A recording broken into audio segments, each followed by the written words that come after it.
Welcome back to the channel. In today's video, I'm going to show you how to make topper-style handwritten notes from ChatGPT AI in 2026. So let's get started. First, open Google Chrome on your computer. In the search bar, search for ChatGPT and open the second website from the search results. Once ChatGPT opens, make sure you've attached Canva so it can generate visual content. Now paste the copied prompt into ChatGPT and press enter. After a few seconds, ChatGPT will ask you 3 simple questions to customize your handwritten notes.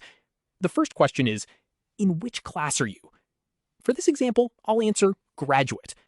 Next, ChatGPT will ask, what is the chapter name? I'll enter algebra. Finally, it will ask, what is the topic name? I'll type expressions. Once you've answered all 3 questions, press enter and wait for ChatGPT to generate your notes. Within a few moments, ChatGPT will create topper-style handwritten notes based on the information you provided. The notes will be generated in PNG image format, making them easy to save, share, or print for your studies. And that's it. If you found this tutorial helpful, don't forget to like this video, subscribe to the channel, and turn on the notification bell for more AI tools, study hacks, and productivity tutorials.